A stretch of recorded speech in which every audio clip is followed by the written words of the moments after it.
Welcome to the third episode of the Rahman effect podcast. ഇന്നത്തെ നമ്മുടെ podcast guest Siju രാജനാണ്. അദ്ദേഹം business കൺസൾട്ടൻറ്റും brand കൺസൾട്ടൻറ്റുമാണ്. നമുക്ക് അദ്ദേഹത്തെ നമ്മുടെ പോഡ്കാസ്റ്റിലേക്ക് സ്വാഗതം ചെയ്യാം. Welcome to the podcast Siju. Thank you so much. Okay, ആദ്യം തന്നെ ഫസ്റ്റത്തെ ക്വസ്റ്റ്യൻ, എങ്ങനെയാണ് നിങ്ങൾ ഈ ഒരു കൺസൾട്ടിങ് ഫീൽഡിലേക്ക് എത്തിപ്പെട്ടത്? ഞാൻ ആഗ്രഹിച്ചുകൊണ്ട് വന്നൊരു ഫീൽഡല്ല. അങ്ങനെ ആഗ്രഹിച്ചിട്ട് ഒരിക്കലും ഒരാൾക്കും കൺസൾട്ടൻ്റ് ആവാൻ കഴിയത്തുമില്ല. സത്യത്തിൽ നമ്മൾ ഏതൊരു കരിയർ ചൂസ് ചെയ്യുന്ന സമയത്ത് രണ്ട് പ്രധാനപ്പെട്ട കാര്യങ്ങളാണ് നോക്കേണ്ടത്. ഒന്ന്, നമുക്ക് ചെയ്യാൻ ഇഷ്ടമുള്ള കാര്യം എന്താണ്, ആൻഡ് ചെയ്യാൻ അറിയുന്ന കാര്യം എന്താണ്. അപ്പം എന്നെ സംബന്ധിച്ചിടത്തോളം എനിക്ക് ഏറ്റവും കൂടുതൽ ചെയ്യാൻ അറിയുന്ന ഒരു കാര്യം പഠിപ്പിച്ചു കൊടുക്കുക എന്നുള്ളതാണ്. ഈ പഠിപ്പിച്ചു കൊടുക്കുക എന്ന് പറയുന്ന സമയത്ത് വളരെ കോംപ്ലിക്കേറ്റഡ് ആയിട്ടുള്ള വിഷയം വളരെ ഈസി ആയിട്ട് പറഞ്ഞു കൊടുക്കാനായിട്ടുള്ള സ്കില്ല് എനിക്കുണ്ട്. അതുകൊണ്ട് തന്നെ എൻ്റെ കരിയർ ഞാൻ ആരംഭിച്ചതും ഒരു അധ്യാപകൻ എന്ന് പറയുന്ന റോളിൽ നിന്നിട്ടായിരുന്നു. ഒരു ട്രെയിനർ എന്ന് പറയുന്ന റോൾ, പ്യൂർലി അധ്യാപകനായിരുന്നില്ല, ഒരു ട്രെയിനർ എന്ന് പറയുന്ന റോളായിരുന്നു. അത് ഞാൻ പഠിച്ചുകൊണ്ടിരിക്കുന്ന സമയത്ത് തന്നെ, എൻ്റെ 21ാമത്തെ വയസ്സിൽ ഞാൻ MBA ചെയ്തുകൊണ്ടിരിക്കുന്ന സമയത്ത് തന്നെ ഞാനൊരു അധ്യാപകനായിട്ടും ഞാൻ പോകുമായിരുന്നു, ഒരു ട്രെയിനറായിട്ടും പോകുമായിരുന്നു. അപ്പോൾ അത് എനിക്ക് അറിയുന്നൊരു പരിപാടിയാണ്. പഠിക്കാനും പഠിപ്പിക്കാനും എനിക്ക് നന്നായിട്ട് അറിയാം. ആൻഡ് ഒപ്പം തന്നെ എനിക്ക് ഏറ്റവും കൂടുതൽ ചെയ്യാൻ ഇഷ്ടമുള്ള കാര്യം എന്ന് പറയുന്നത്, അല്ലെങ്കിൽ ഏറ്റവും കൂടുതൽ എനിക്ക് അറിയുന്ന ഒരു കാര്യം എന്ന് പറയുന്നത് ബിസിനസ് തന്നെയാണ്. കാരണം ഞാൻ പഠിച്ചിട്ടുള്ളത് ബിസിനസ്സാണ്, ഞാൻ ചെയ്തിട്ടുള്ളത് ബിസിനസ് തന്നെയാണ്. അപ്പം ഇത് രണ്ടും കൂടെ മിക്സ് ചെയ്ത സമയത്ത് എങ്ങനെയോ അറിയാതെ കൺസൾട്ടന്റ് എന്ന് പറയുന്ന ഒരു പേര് എനിക്ക് വന്നു. അത് ആഗ്രഹിച്ചുകൊണ്ട് അല്ലെങ്കിൽ പ്രിപ്പയർ ചെയ്തിട്ട് വന്നിട്ടുള്ള ഒരു കാര്യം ആയിരുന്നില്ല. അത് നാച്ചുറലി അങ്ങനെ സംഭവിച്ചു പോയതാണ്. അപ്പോൾ നമ്മൾ യൂട്യൂബിനകത്ത് വീഡിയോസ് റെഗുലറായിട്ട് ചെയ്യാൻ തുടങ്ങി, ബിസിനസ്സുമായി ബന്ധപ്പെട്ട ബിസിനസ് ടിപ്സും അങ്ങനത്തെ കാര്യങ്ങളൊക്കെ ചെയ്യാനായിട്ട് തുടങ്ങി. അപ്പം ആൾക്കാരെ വിളിച്ചിട്ട് അവരുടെ അനുഭവങ്ങളും അവരുടെ സംശയങ്ങളും ചോദിക്കാൻ തുടങ്ങി. അപ്പം ഇങ്ങനെ ഒരു ദിവസം തന്നെ ഒരു 8-10 കോൾസ് നമുക്ക് വരുന്ന സമയത്ത് തന്നെ നമ്മുടെ ഒരു അനുഭവം വളരെ വലിയ രീതിയിൽ കൂടുകയാണ്, ഒരു എക്സ്പോഷർ വലിയ രീതിയിൽ കിട്ടുകയാണ്. അപ്പോൾ അത്തരത്തിലൊരു കഴിഞ്ഞൊരു 6-7 വർഷമായിട്ട് കിട്ടുന്ന എക്സ്പീരിയൻസ് ആണ് എന്നെ ഒരു കൺസൾട്ടൻ്റ് ആക്കി മാറ്റിയത്.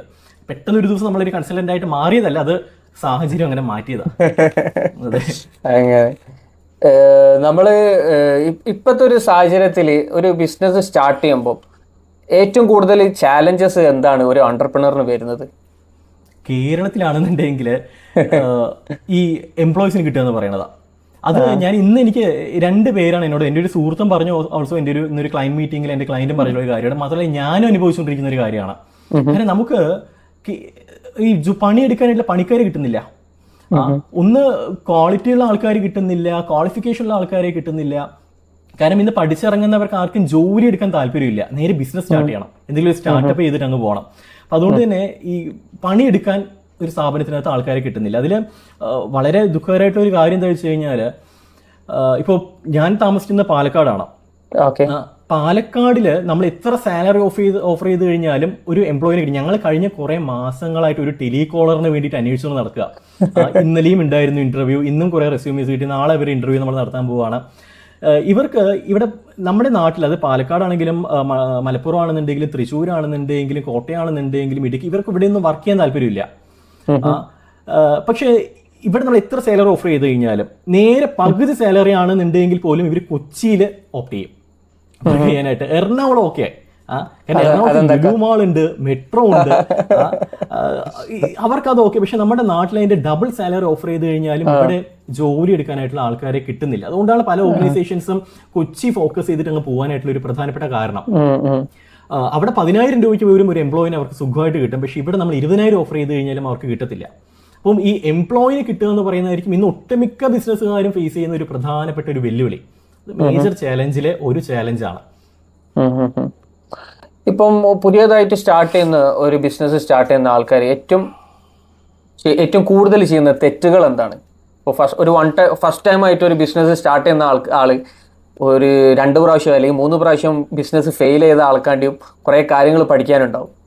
അപ്പം ആ കാര്യങ്ങളൊക്കെ ഫെയിലായ ഒരാളിൽ നിന്ന് പഠിക്കുകയാണെങ്കിൽ അവർക്ക് കുറേ കൂടെ അവരുടെ ഫസ്റ്റായിട്ട് സ്റ്റാർട്ട് ചെയ്യുന്ന ബിസിനസ് സക്സസ്ഫുൾ ആക്കാൻ പറ്റുമല്ലോ. ഇപ്പോൾ സ്റ്റാർട്ട് ചെയ്യുന്ന ആൾക്കാർ വരുത്തുന്ന മിസ്റ്റേക്സ്, അങ്ങനെ മിസ്റ്റേക്സ് വരുന്നത് എനിക്ക് പേഴ്സണലി തോന്നുന്നില്ല. പക്ഷേ ഇവർ ചെയ്യുന്ന പല കാര്യങ്ങളും എത്തിക്കലി കറക്റ്റ് ആണെന്ന് എനിക്കൊരു തോന്നലുണ്ട്. പ്രത്യേകിച്ച് മാർക്കറ്റിങ്ങിന്റെ സൈഡിലേക്ക് വരുന്ന സമയത്ത് അവർക്ക് നല്ല ബിസിനസ് ആശയങ്ങളുണ്ട്, ബിസിനസ് റൺ ചെയ്യുന്നുണ്ട്. പക്ഷേ ഈ മാർക്കറ്റിങ്ങിനകത്ത് ഈ എത്തിക്കൽ പ്രാക്ടീസ് ചിലപ്പോൾ കുറയുന്നുണ്ടോ എന്ന് സംശയം എനിക്ക് തോന്നിയിട്ടുണ്ട്. അത് ഞാൻ പറഞ്ഞുതരാം, വ്യക്തമായിട്ട് ഞാൻ പറഞ്ഞുതരാം. അതായത്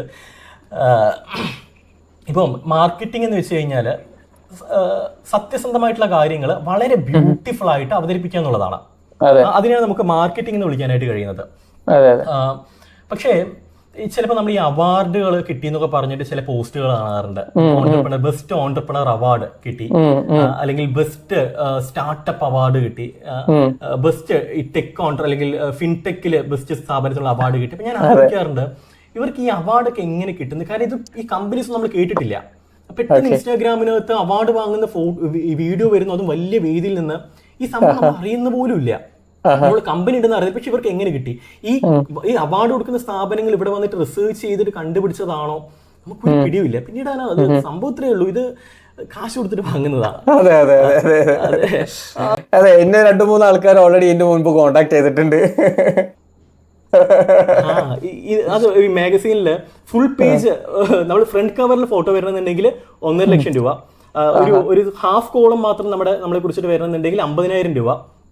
നമുക്ക് കുറെ 4 വർഷം മുമ്പ് ഇത്തരത്തിലൊരു ഓഫർ ഉണ്ടായിരുന്നു. അന്ന് ഈ അവാർഡ് കിട്ടുക എന്ന് പറയുന്നത് ഭയങ്കര സംഭവമാണ് അല്ലെ, 4 വർഷം മുമ്പ്. അപ്പം 50,000 രൂപ പറഞ്ഞു. ഞങ്ങൾ 5,000 രൂപയ്ക്ക് സാധനം ക്ലോസ് ചെയ്തൊരു അവാർഡ് വാങ്ങി, best startup of the year award. എന്തുകൊണ്ട് ഒരു അവാർഡ് വാങ്ങി? പക്ഷെ ഞങ്ങളുടെ ഉദ്ദേശം അവാർഡ് വാങ്ങുന്നുള്ളതായിരുന്നില്ല. അവർക്കൊരു മാഗസീൻ ഉണ്ട്, ആ മാഗസീനകത്ത് നമ്മുടെ ആർട്ടിക്കിൾ വരും. അപ്പൊ ഒരു സ്റ്റാർട്ടപ്പിനെ സംബന്ധിച്ചിടത്തോളം അവരെ കുറിച്ചുള്ള ഒരു റൈറ്റപ്പ് ഒരു മാഗസീനിൽ, ഒരു ഇംഗ്ലീഷ് മാഗസീനിൽ വരിക എന്ന് പറയുന്നത് വലിയൊരു കാര്യമാണ്. മാത്രമല്ല ഞങ്ങളുടെ ബിസിനസ് എന്താണെന്നുള്ളത് ഞങ്ങൾക്ക് പുതിയ ക്ലയൻസിന് കിട്ടാനൊക്കെ സഹായകരമാകുന്നുള്ളത് ഞങ്ങൾ വിശ്വസിച്ചു.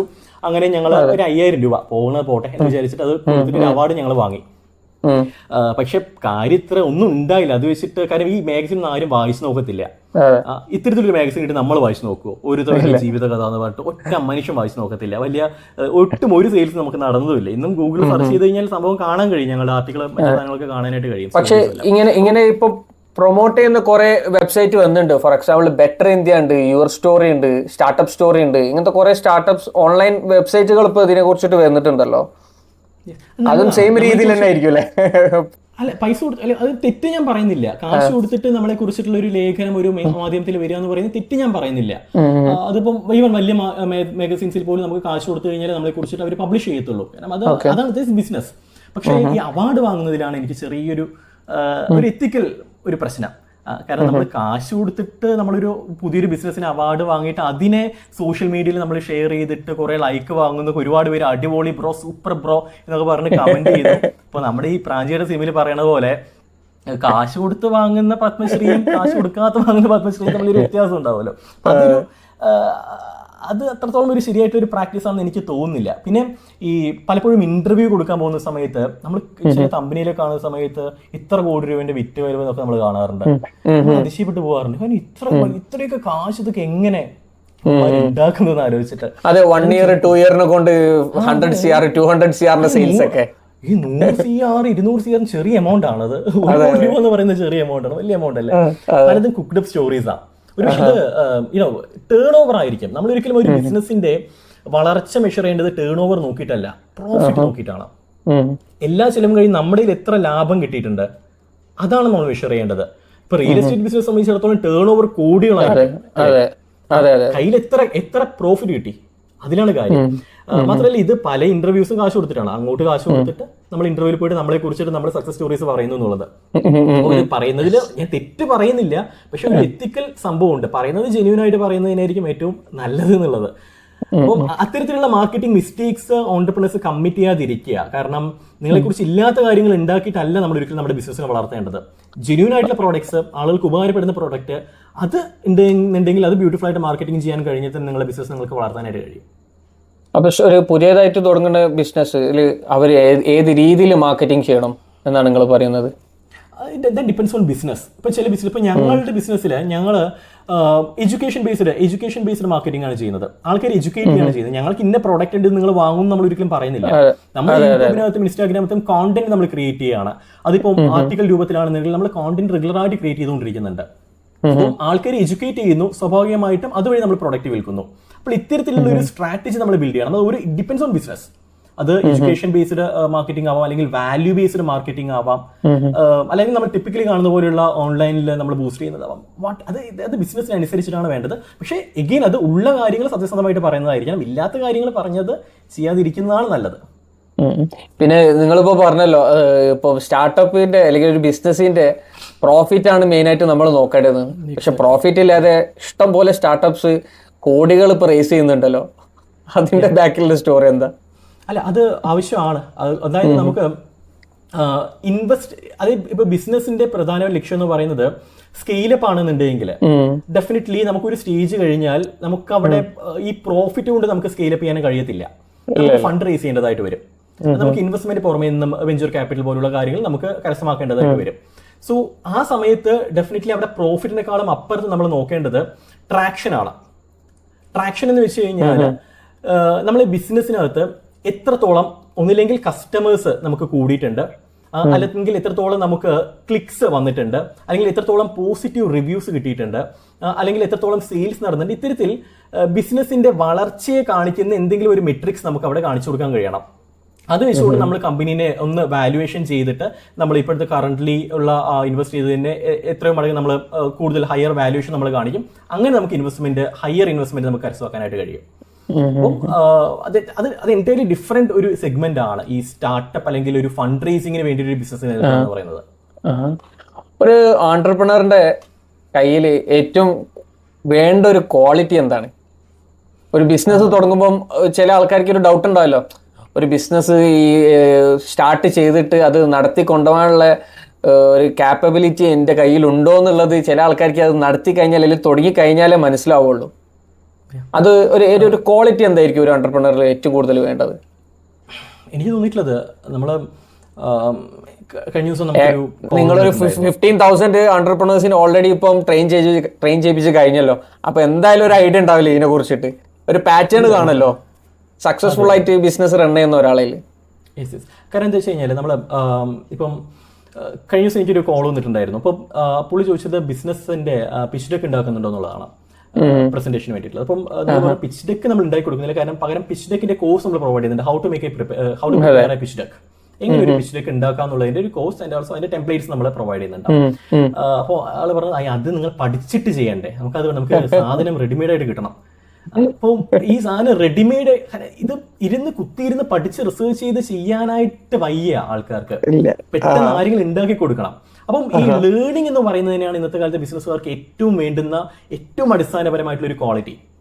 പഠിക്കുക എന്ന് പറയുന്നത്, ആ ലേണിംഗ് സ്കിൽ എന്ന് പറയുന്നത്, അത് അൾട്ടിമേറ്റ്ലി വേണ്ടുന്ന ഒരു സ്കില്ലാണ്. രണ്ടാമത്തെ ഒരു പ്രധാനപ്പെട്ട സ്കില്ലുണ്ട്, ഇപ്പൊ പറഞ്ഞല്ലോ ഈ ഫണ്ട് റേസിംഗുമായി ബന്ധപ്പെട്ടുള്ളത്. അപ്പം പലപ്പോഴും ഈ ആളുകൾ ബിസിനസ്സിലേക്ക് ഇൻവെസ്റ്റ് ചെയ്യാനായിട്ട് വില്ലിങ് ആവുന്നത് ബിസിനസ് ഐഡിയ കണ്ടതുകൊണ്ട് മാത്രമല്ല, ഫൗണ്ടേഴ്സിനെ കൂടി നോക്കിയിട്ടാണ്. കാരണം ഈ ബിസിനസ് ഐഡിയ എത്ര മികച്ചതാണെന്നുണ്ടെങ്കിലും ഫൗണ്ടേഴ്സിന്റെ ആറ്റിറ്റ്യൂഡ് കൊള്ളില്ല എന്നുണ്ടെങ്കിൽ ആ ഫൗണ്ടറിനെ കൊണ്ട് ഈ ബിസിനസിനെ വളർത്തിക്കൊണ്ടുവരാൻ കഴിയത്തില്ല എന്ന് അവര് മനസ്സിലാക്കും, ഈ ഫണ്ടേഴ്സ് മനസ്സിലാക്കും. അപ്പം നല്ലൊരു ആറ്റിറ്റ്യൂഡ് ഉണ്ടാക്കുക, നല്ല കമ്മ്യൂണിക്കേഷൻ സ്കിൽ ഉണ്ടാക്കുക, നമ്മുടെ ബിസിനസ് ഐഡിയ എന്താണോ അതിനെ വളരെ നല്ല രീതിയിൽ പ്രസന്റ് ചെയ്യാനായിട്ടുള്ള ആ ഒരു സ്കില്ല് വളർത്തിയെടുക്കുക വളരെ ഇമ്പോർട്ടൻ്റ് ആയിട്ടുള്ള സാധനമാണ് ഇന്നത്തെ കാലത്ത്. കാരണം ഈ ഫണ്ട് റേസിംഗ് ആണെങ്കിലും ബിസിനസിന്റെ ഇനിഷ്യൽ സ്റ്റേജിലാണെന്നുണ്ടെങ്കിലും മാർക്കറ്റിംഗ് ചെയ്യേണ്ടത് ഈ ഫൗണ്ടേഴ്സ് തന്നെയാണ്, സംരംഭകൻ തന്നെയാണ്. അതിനൊരിക്കലും മറ്റൊരാളെ നമുക്ക് ഏർപ്പാടാക്കി ചെയ്യാൻ കഴിയത്തില്ല.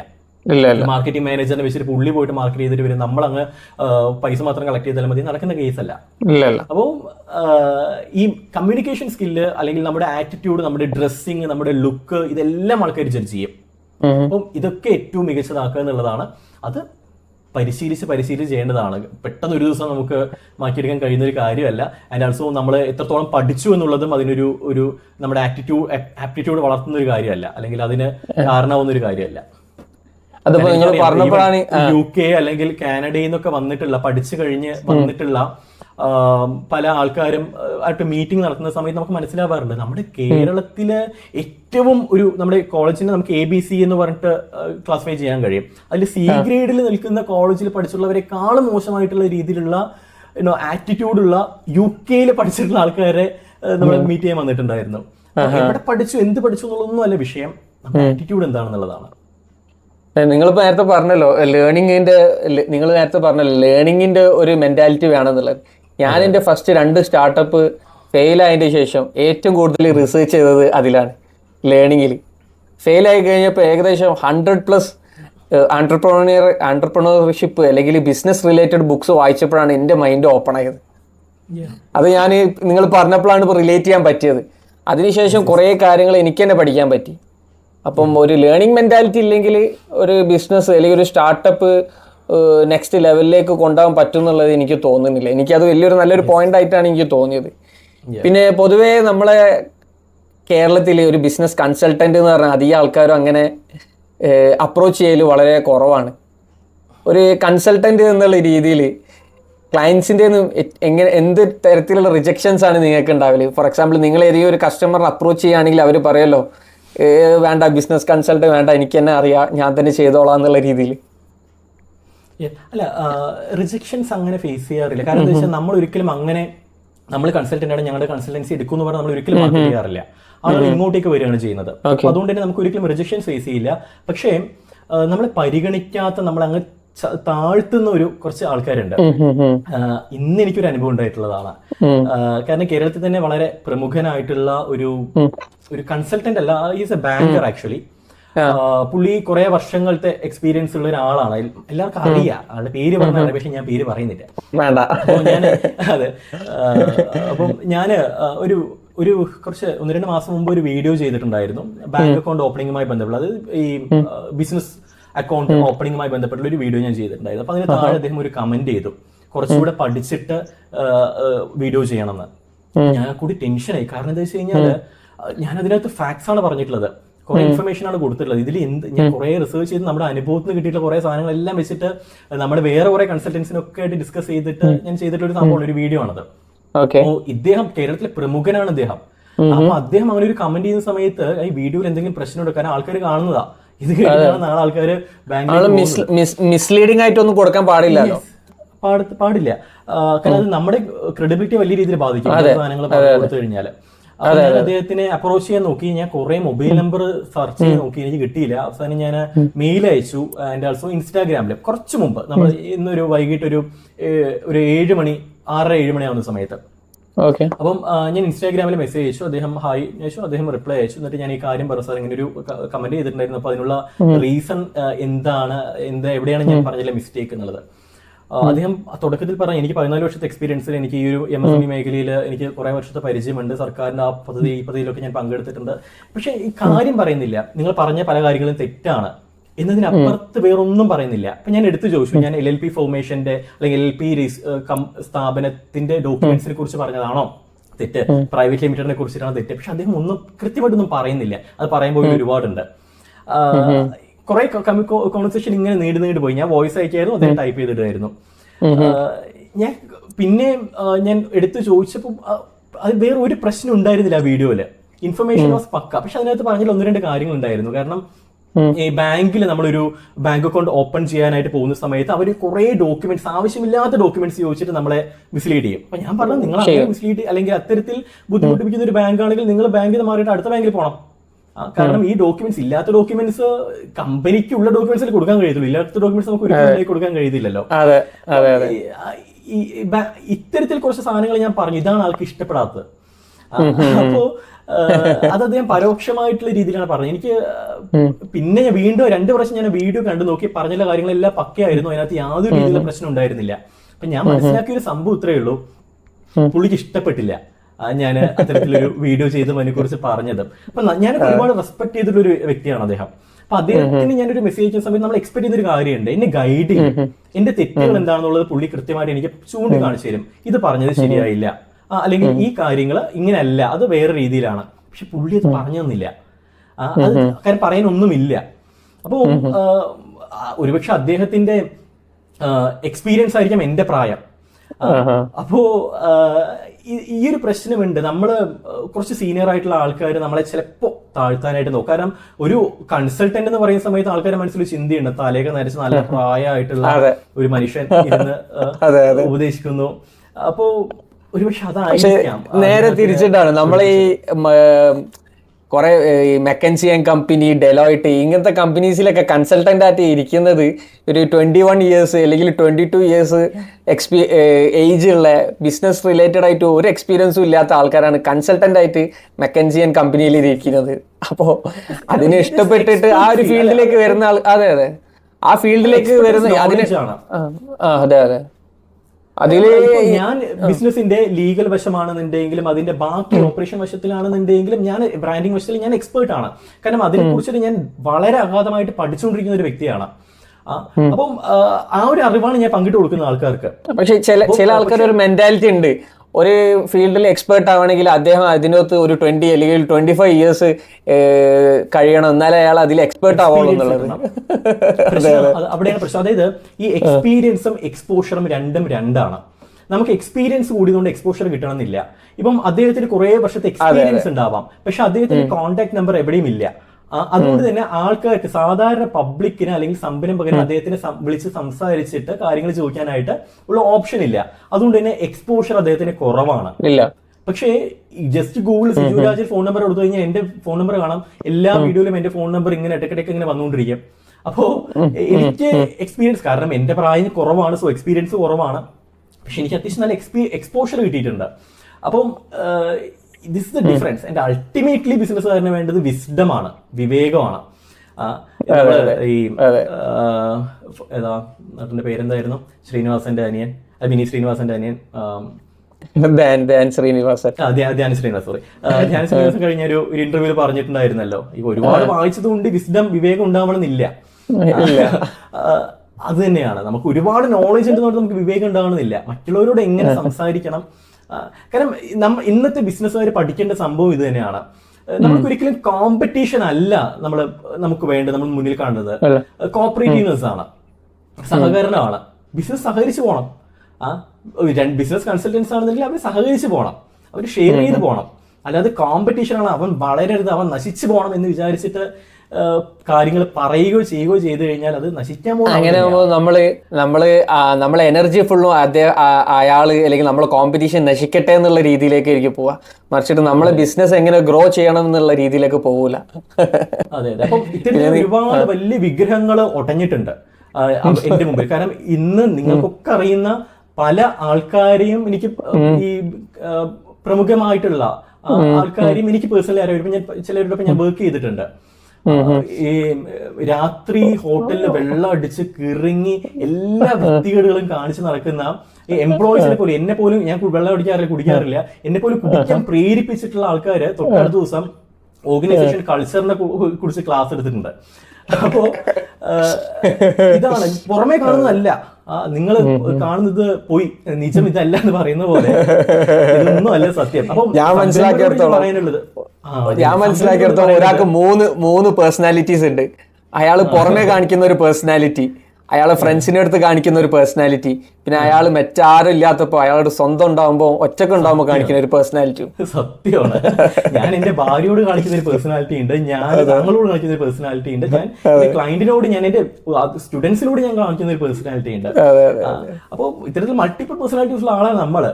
അപ്പം എനിക്ക് പറയാനുള്ളൊരു കാര്യം, ഈ സംരംഭകരോട് ഈ യൂട്യൂബിനകത്ത് വീഡിയോ ഉണ്ട് അല്ലെങ്കിൽ ആൾക്കാരെ കണ്ടിട്ട് നിങ്ങൾ ഒരിക്കലും ഇവരെ അങ്ങ് ടോട്ടലി ഫോളോ ചെയ്യരുത്. ഇവർ കാണുന്ന പോലെ അല്ല, ആ ആദർശം ഒന്നും അവർക്കില്ല.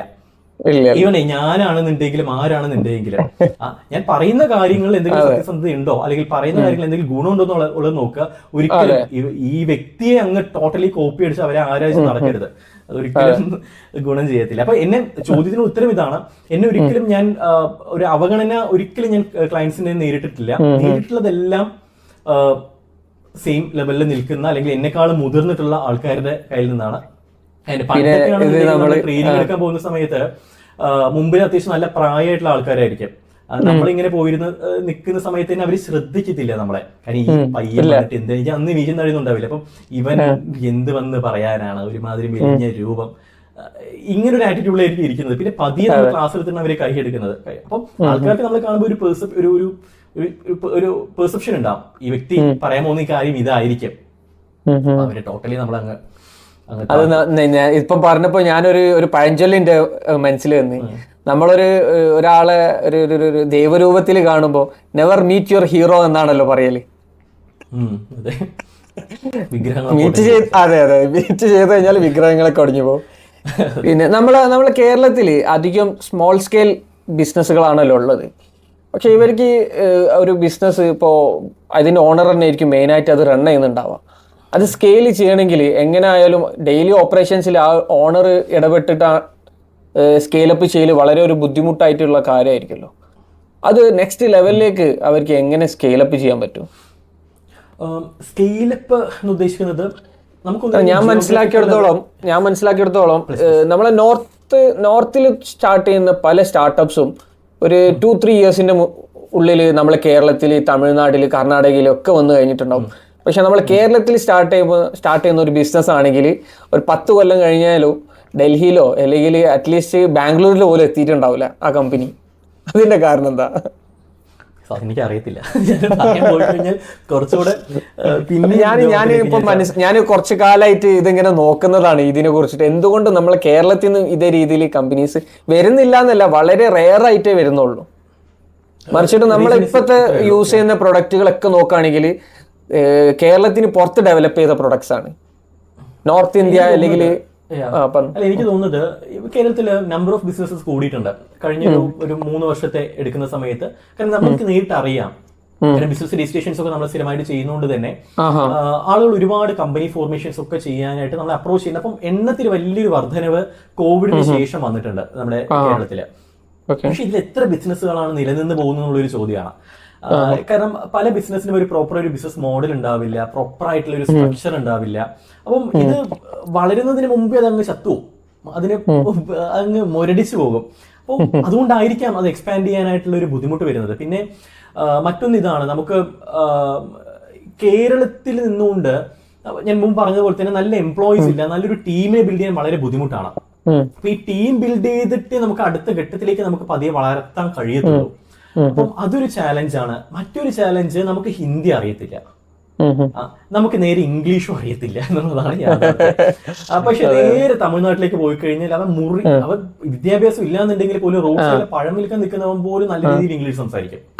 നല്ല രീതിയിലല്ല, ഇംഗ്ലീഷ് സംസാരിക്കും, അത് മറ്റുള്ളവർക്ക് മനസ്സിലാവും, തെറ്റുണ്ടാവും. അപ്പോ ഈ ഹിന്ദി ലാംഗ്വേജ് ഹാൻഡിൽ ചെയ്യാൻ അറിയാത്തത് നമുക്ക് വലിയൊരു പ്രശ്നമാണ്, ഏറ്റവും വലിയ പ്രശ്നമാണ്. ഭാഷ നമുക്ക് ഹാൻഡിൽ ചെയ്യാൻ അറിയത്തില്ല, അതുകൊണ്ട് അവിടെ പെർഫോം ചെയ്യാം. പക്ഷെ നോർത്ത് ഇന്ത്യൻസിന് അതല്ല, അവരൊരിക്കലും മലയാളം സംസാരിക്കത്തില്ല, പക്ഷെ അവർ ഇംഗ്ലീഷിൽ സംസാരിക്കാൻ നമുക്കത് മനസ്സിലാവുകയും ചെയ്യും. അപ്പോൾ കുറച്ചുകൂടി ഈസി അവർക്ക് ഇങ്ങോട്ടേക്ക് വരാനായിട്ട്. മേലേക്ക് പോകാനായിട്ട് എപ്പോഴും മേലേക്ക് പോകാൻ കുറച്ച് ബുദ്ധിമുട്ടാണ്, താഴേക്ക് ഇറങ്ങാൻ വളരെ അതുപോലെ തന്നെ. അത് ഞാനും മനസ്സിലാക്കിയിട്ടുണ്ട്. ഞാനിപ്പം UAE-ലാണല്ലോ വർക്ക് ചെയ്യുന്നത്. അപ്പോൾ അവിടെ ഒരു 5 years ആയിട്ട് വർക്ക് ചെയ്യുന്ന മലയാളീസ് 5 കൊല്ലം വർക്ക് ചെയ്തിട്ട് അവർക്ക് പ്രോപ്പറായിട്ട് ഇംഗ്ലീഷ് സംസാരിക്കാൻ പറ്റുന്നില്ല എന്നുള്ളത് ഞാൻ ശ്രദ്ധിച്ചിട്ടുണ്ട്. ലാംഗ്വേജ് വലിയൊരു കൺസ്ട്രെയിൻ ആണ്. നമ്മുടെ ഒരു ക്ലയന്റിന് വേണ്ടിയിട്ട് ഒരു മാർക്കറ്റിംഗ് സ്റ്റാഫ് നോക്കിയിട്ടുണ്ടായിരുന്നു. മാസം ഒരു 70,000 രൂപ 80,000 രൂപ സാലറി കൊടുക്കാൻ ഓഫർ ചെയ്തു. പക്ഷേ ഹിന്ദി അറിയണം, കാരണം അവിടെ നോർത്ത് ഇന്ത്യൻസിന്റെ ക്ലയൻസിനെ മീൻസ് അവിടെ പ്രൊഡക്റ്റ് ഓർഡേഴ്സ് എടുക്കണം. പക്ഷെ ഹിന്ദി ഇംഗ്ലീഷും അറിയുന്ന, അത്യാവശ്യം നല്ല രീതിയിൽ പറയാൻ അറിയുന്ന ആൾക്കാരില്ല അവിടെ, ഇപ്പോഴും ഒക്കെ കിട്ടിയിട്ടില്ല. പക്ഷെ എൻ്റെ ഒരു ഇതെന്ന് പറഞ്ഞു കഴിഞ്ഞാല്, ഞാൻ ചെറുപ്പം മുതലേ ഹിന്ദി ഫിലിംസ് വളരെ കൂടുതൽ കാണും. മലയാളം ഫിലിംസ് കാണുന്നതിനെക്കാണ്ടി കൂടുതൽ ഹിന്ദി ഫിലിംസാണ്. അപ്പൊ ചെറുപ്പം മുതലേ ഹിന്ദി വളരെ ഫ്ലുവന്റ് ആയിട്ട് അറിയാം. അത് അനുഗ്രഹം നാളെ ബിസിനസ് ചെയ്യുന്ന സമയത്ത് അവിടെ പ്ലേ ചെയ്യാനായിട്ട്. കാരണം അവിടെ കുറച്ചുകൂടെ ഈസിയാണ് സ്റ്റാർട്ട് ചെയ്യാനായിട്ട്, കുറച്ചുകൂടെ ഈസിയാണ്. അതെ അതെ അതെ, അവിടെ ഇങ്ങനത്തെ റൂൾസ് ഉണ്ട്, പക്ഷേ ഇത്ര സ്ട്രിക്റ്റ് അല്ല നമ്മൾ കേരളത്തിൽ. കുറച്ചുകൂടെ നമുക്ക് അപ്രോച്ചബിൾ ആണ്, കാരണം അവര് വില്ലിംഗ് ടു സ്പെൻഡ്, അവർ പണം സ്പെൻഡ് ചെയ്യാനായിട്ട് വില്ലിംഗ് ആണ് അവിടെയുള്ള കമ്പനീസ്. നിങ്ങൾക്ക് അവരെ ബിസിനസ്സിന് സഹായിക്കും, B2B പ്രത്യേകിച്ച് ബിസിനസ്സിന് സഹായിക്കാൻ കഴിയുന്നുണ്ടെങ്കിൽ ഡെഫിനറ്റ്ലി അവര് പണം സ്പെൻഡ് ചെയ്യാനായിട്ട് അവർ വില്ലിംഗ് ആയിരിക്കും. നിങ്ങൾ പറഞ്ഞല്ലോ ഒരു ടാലന്റിനെ കിട്ടാനാണ് ഏറ്റവും ബുദ്ധിമുട്ടെന്ന്. ടാലന്റിനെ കിട്ടാൻ എന്താ ചെയ്യേണ്ടത് ഒരു എന്റർപ്രണർ? കൊച്ചിയിലേക്ക് ബിസിനസ് മാറുക. കൊച്ചിയിലേക്ക് ബിസിനസ് നിങ്ങൾക്ക് വളരെ ചുരുങ്ങിയ ചെലവിൽ നിങ്ങൾക്ക് അത്യാവശ്യം കുഴപ്പമില്ലാത്ത ആൾക്കാരെ കിട്ടും. പിന്നെ മറ്റൊന്ന്, അത് സിറ്റിയിലേക്ക് എല്ലാരും ലൈഫ് കൊണ്ടുപോകാൻ താല്പര്യപ്പെടുന്നത് കൊണ്ടാണോ കൊച്ചിയിലേക്ക് മാറണമെന്ന് പറഞ്ഞത്? അത് തന്നെയാണ് ആ ഒരു വൈബ്. കാരണം ഇപ്പൊ നമ്മുടെ നാട്ടിലൊക്കെ നിന്ന് കഴിഞ്ഞാലും രാവിലെ വീട്ടിൽ നിന്ന് പോയി അവിടെ ജോലിയിൽ പോയി നിന്ന് അതുമാതിരി ഒരുമാതിരി ലൈഫായിരിക്കും. മറ്റേതാവുന്ന സമയത്ത് അവിടെ വൈബ് അടിച്ച് നടക്കാം. അപ്പോൾ യുവാക്കൾ കംപ്ലീറ്റ് അങ്ങനെയുള്ള സ്ഥലത്തേക്കാണ് കൂടുതൽ ഫോക്കസ് ചെയ്യുന്നത്. അപ്പം ഇനിയുള്ള കാലത്ത് നമ്മൾ ഈ ടാലന്റിനെ ഫോക്കസ് ചെയ്തിട്ട് ബിസിനസ് വളർത്തിയിട്ട് അങ്ങനെ വളർത്താന്ന് വിചാരിക്കുന്നത് ശരിയല്ല.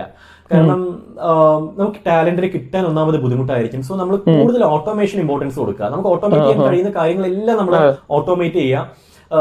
മാനുവലി ചെയ്യാൻ കഴിയുന്ന കാര്യങ്ങൾ മാത്രം നമ്മൾ എംപ്ലോയീസിനെ ഏൽപ്പിച്ചിട്ട് മുന്നോട്ടേക്ക് പോകാന്നേ ഉള്ളൂ. നമുക്ക് ടോട്ടലി ഇനിയിപ്പം ഒരു ടാലന്റ് ഓറിയന്റഡ് സൊസൈറ്റി നമുക്ക് ബിൽഡ് ചെയ്ത് അത് എനിക്ക് തോന്നുന്നില്ല അത് possible ആവുമെന്ന്. ഒരു മിനിമം സ്കില്ലുള്ള ഒരാളെ എടുത്തിട്ട് നിങ്ങൾ ബിസിനസ് റൺ ചെയ്യാൻ പറ്റണം. അതാവുമ്പോൾ അയാൾ ഒരു സുപ്രഭാതത്തിൽ ഇന്ന് ഞാൻ റിസൈൻ ചെയ്ത് പോവാണെന്ന് പറഞ്ഞു കഴിഞ്ഞാൽ പുതിയ ഒരാളെ നിങ്ങൾക്ക് എടുത്തിട്ട് ട്രെയിൻ ചെയ്യിപ്പിക്കൽ വളരെ സിമ്പിൾ ആയിരിക്കും. അതാണ് എനിക്ക് ഉദ്ദേശിക്കുന്നത്. നമ്മൾ അത് മാത്രമേ നമ്മൾ ഒരു വർഷത്തിൽ കൂടുതൽ ഒരാളെ ഒരു എംപ്ലോയി ആയിട്ട് നിൽക്കുന്നത് നമ്മൾ പ്രതീക്ഷിക്കരുത്. നമ്മൾ റെഗുലർ റിക്രൂട്ട്മെന്റ് നടത്തിക്കൊണ്ടേയിരിക്കണം. നമുക്ക് CVs ഇങ്ങനെ വേണം കയ്യില്. അങ്ങനെ ആവുമ്പോൾ കമ്പനി നിൽക്കത്തില്ല. അങ്ങനെ ആവുമ്പോൾ ചില കൺസൾട്ടന്മാർ ചോദിക്കൂലേ കമ്പനി കൾച്ചർ ബിൽഡ് ചെയ്യണമെന്ന്. ഇപ്പോൾ ഒരു കമ്പനിയിൽ 10 പേരുണ്ടെങ്കിൽ 10 വർഷം കഴിഞ്ഞ് കഴിഞ്ഞാൽ 10 ആൾക്കാർ പുതിയതായിട്ടുണ്ടാവും, അല്ലെങ്കിൽ ഒരു 5 വർഷം കഴിഞ്ഞാൽ 5 ആൾക്കാർ പുതിയതായിട്ടുണ്ടാവും. അപ്പം കമ്പനി കൾച്ചർ തന്നെ മാറിപ്പോയല്ലോ. അപ്പോൾ ഒരു കമ്പനിയിൽ ഈ ഒരു കമ്പനി കൾച്ചർ എങ്ങനെ സസ്റ്റെയിൻ ചെയ്ത് കൊണ്ടുപോകും? ഇനിയുള്ള കാലത്ത് കമ്പനി കൾച്ചർ, അതായത് to be frank company culture എന്ന് പറയുന്ന ടേം ശരിക്കും എംപ്ലോയീസിനെ ഫോക്കസ് ചെയ്തിട്ടാണ് വന്നിട്ടുള്ളത്. കാരണം എല്ലാ എംപ്ലോയീസിനും ആ ഒരു ഓർഗനൈസേഷൻ കൾച്ചറിൽ അവർ വർക്ക് ചെയ്യാനായിട്ട് കഴിയണം. അപ്പൊ അതിനായിട്ടാണ് സാധാരണ നമ്മൾ ഇൻഡക്ഷൻ ട്രെയിനിങ് ഒരു എംപ്ലോയി വരുന്ന സമയത്ത് കൊടുക്കുന്നത്. അതിന്റെ അടുത്ത് ഇടയ്ക്കിടയ്ക്ക് റിഫ്രഷർ ട്രെയിനിങ് നമ്മൾ കൊടുക്കുന്നുണ്ട്, സ്കിൽ അപ്ഗ്രേഡേഷൻ ട്രെയിനിങ് നമ്മൾ കൊടുക്കുന്നുണ്ട്. അവിടുത്തെ ബാക്കിയുള്ള പ്രോട്ടോകോൾസ് എല്ലാം നമ്മൾ ട്രെയിനിങ്ങിലൂടെ നമ്മൾ പഠിപ്പിച്ചു കൊടുക്കാറുണ്ട്. അത് സാധാരണഗതിയിൽ വലിയ ഓർഗനൈസേഷൻസ് എല്ലാം നടക്കുന്ന ഒരു കാര്യമാണ്. പക്ഷേ ഇനിയുള്ള കാലത്ത് ഈ സ്റ്റാർട്ടപ്പിനെ സംബന്ധിച്ചിടത്തോളം, വലിയ ഓർഗനൈസേഷനിലല്ല ഞാൻ പറയുന്നത്, ഇപ്പോൾ വലിയ ഓർഗനൈസേഷൻ സംബന്ധിച്ചിടത്തോളം ഡെഫിനറ്റ്ലി അവിടെ ഈ പറയുന്ന ഓർഗനൈസേഷൻ കൾച്ചർ ഡെവലപ്പ് ചെയ്യാനായിട്ട് അവിടെ എംപ്ലോയീസ് നിൽക്കും. അപ്പോൾ ഓർഗനൈസേഷൻ കൾച്ചർ ഡെവലപ്പ് ചെയ്യാനായിട്ട് ഉള്ള ട്രെയിനിങ്സും അങ്ങനത്തെ കാര്യങ്ങളെല്ലാം കൊണ്ടുപോകും. പക്ഷേ ചെറിയ സ്ഥാപനത്തെ സംബന്ധിച്ചിടത്തോളം ഈ ഓർഗനൈസേഷൻ കൾച്ചർ ആ സിസ്റ്റത്തിനകത്താണ് വരേണ്ടത്. ഇപ്പോൾ ഒരു എംപ്ലോയി ഒരു ക്ലയന്റ് നമ്മളെ അപ്രോച്ച് ചെയ്യുന്നു. സോ അപ്രോച്ച് ചെയ്യുന്ന സമയത്ത് നമ്മളുമായിട്ടുള്ള ഡീലിങ്സ് എങ്ങനെയാണ്, അത് കഴിഞ്ഞാൽ അവർക്ക് എങ്ങനെയാണ് അതിന്റെ ഒരു റിപ്ലൈ കൊടുക്കുന്നത്, അത് കഴിഞ്ഞാൽ എങ്ങനെയാണ് ക്യാഷിന്റെ ഡീലിങ്സ് ചെയ്യുന്നത്, അത് കഴിഞ്ഞാൽ എങ്ങനെയാണ് അവരുടെ ഫീഡ്ബാക്ക് നമ്മൾ എടുക്കുന്നത്. ആ ഒരു ഡീലിങ്സിൽ ഒരു കൾച്ചർ നമുക്ക് ഉണ്ടാക്കിയെടുക്കാൻ കഴിയണം. അത് നമ്മൾ ഫ്രണ്ട്ലി ആയിട്ടാണോ അപ്രോച്ച് ചെയ്യേണ്ടത്, ഹൈലി പ്രൊഫഷണൽ ആയിട്ടാണോ അപ്രോച്ച് ചെയ്യേണ്ടത്. സോ അതിന് നമുക്കൊരു കൾച്ചർ നമുക്ക് ബിൽഡ് ചെയ്യാനായിട്ട് കഴിയും. ആ സിസ്റ്റത്തിൽ കൾച്ചർ ബിൽഡ് ചെയ്യാനായിട്ട് കഴിയണം. ആ ഒരു രീതിയിലേക്കുള്ള ഒരു മാറ്റം നമുക്ക് എക്സ്പെക്ട് ചെയ്യാം. നമ്മൾ ഒരു ബ്രാൻഡിങ് എന്നുള്ള രീതിയിൽ ഒരു പ്രൊഡക്റ്റ് ഇറക്കുമ്പോഴാണല്ലോ അവർക്ക് പ്രീമിയം ചാർജ് ചെയ്യാൻ പറ്റുക. നമ്മുടെ ഒരു എന്റർപ്രണർ ആണെങ്കിൽ, ഫോർ എക്സാമ്പിൾ ഇപ്പോൾ നമ്മളൊരു സാധാ ഒരു സെൽഫോൺ ഇറക്കുകയാണെങ്കിലും ആപ്പിളിന്റെ ഒരു ഫോണാണെങ്കിലും ആപ്പിളിന്റെ ഫോണിന് അവർ പ്രീമിയം ചാർജ് ചെയ്യാൻ പറ്റും. അതേപോലെ ഒരു റെഗുലർ പ്രൊഡക്റ്റിന് ഒരു എന്റർപ്രണറിന് എങ്ങനെ അത് പ്രീമിയം ആയിട്ട് കൊണ്ടുവരാൻ പറ്റും? നമുക്ക് പ്രീമിയം ഡെഫിനറ്റ്ലി നമുക്കറിയാം ഹയർ പ്രൈസ്. എന്നാലല്ലോ ഒരു സ്റ്റാർട്ടപ്പിന് പ്രോഫിറ്റ് മാർജിൻസ് കൂടിയാലല്ലോ ഉള്ളൂ അവർക്ക് സ്കെയിലപ്പിന് എളുപ്പമാവാം. മറ്റേത് ഒരു 20% പ്രോഫിറ്റ് മാർജിനിൽ എല്ലാ എക്സ്പെൻസും കഴിഞ്ഞ് കഴിഞ്ഞാൽ 5% എങ്ങനെ ഒരു ബിസിനസ് റൺ ചെയ്യാനാ? നമുക്ക് അങ്ങനെ പറയാൻ കഴിയത്തില്ല. കാരണം ഞങ്ങളുടെ നാട്ടിലൊരു റെസ്റ്റോറന്റ് ഉണ്ട്. ആ റെസ്റ്റോറന്റിൽ നമുക്ക് അത്യാവശ്യം ഉടുപ്പി സ്റ്റൈലിലുള്ള ഫുഡാണ് കൊടുക്കുന്നത്. അവർക്ക് ഒരു മസാല ദോശ, ഉടുപ്പി സ്റ്റൈൽ മസാല ദോശയ്ക്ക് 25 രൂപ 30 രൂപയ്ക്കാണ് ചാർജ്. ഒരു കാപ്പിക്ക് 10 രൂപ. വളരെ മിനിമൽ കോസ്റ്റ് ആണ്, നല്ല ആംബിയൻസ് ആണ്, നല്ല സെയിൽസ് അവിടെ ഉണ്ട്. ഇന്ന് അവർ ഫ്രാഞ്ചൈസി കൊടുത്തു. അവർ ഇന്ന് തമിഴ്നാട്ടിൽ പുതിയൊരെണ്ണം ഓപ്പൺ ചെയ്തു. ഇനി അവർ പല സ്ഥലങ്ങളിൽ ഓപ്പൺ ചെയ്യുന്നത് അവർ സ്കെയിലപ്പ് ചെയ്തുകൊണ്ടിരിക്കുകയാണ്. അപ്പം ഈ പ്രീമിയം ബ്രാൻഡ് ആയിക്കഴിഞ്ഞാൽ സ്കെയിലപ്പ് ചെയ്യാൻ കഴിയുള്ളൂ എന്നുള്ളത് ഒരു തെറ്റിദ്ധാരണയാണ്. നമുക്ക് നമ്പർ ഓഫ് കസ്റ്റമേഴ്സ് കൂട്ടിക്കൊണ്ട് നമുക്ക് സ്കെയിലപ്പ് ചെയ്യാനായിട്ട് കഴിയും. ഇപ്പൊ നമുക്കിപ്പോ KFC-ലാണെങ്കിലും മെക്ഡൊണാൾഡ്സിലാണെന്നുണ്ടെങ്കിലും അധികം റേറ്റ് ഒന്നും ഒരു പ്രീമിയം കോസ്റ്റ് ഒന്നും അല്ല അവര് ചാർജ് ചെയ്യുന്നത്. അഫോർഡബിൾ. ഇവൻ സാധാരണക്കാരും പോകുന്നത്. പക്ഷെ അവർ ഓൾറെഡി വളർന്നിട്ടുള്ളതാണ്. അപ്പൊ നമുക്ക് ഒരിക്കലും അങ്ങനെ ഒരു സ്റ്റാൻഡ് എടുക്കാനായിട്ട് കഴിയത്തില്ല. ഡിപ്പെൻസ്, അത് ബിസിനസ്സിനനുസരിച്ചിട്ട് മാറിക്കൊണ്ടിരിക്കും. നമുക്ക് ഒന്നില്ലെങ്കിൽ അത് ഒരു പ്രീമിയം, കാരണം നമുക്ക് ഒരു സുപ്രഭാതത്തിൽ ഒരിക്കലും ഒരു പ്രീമിയം പ്രൊഡക്റ്റ് ഇറക്കാനായിട്ട് കഴിയത്തില്ല.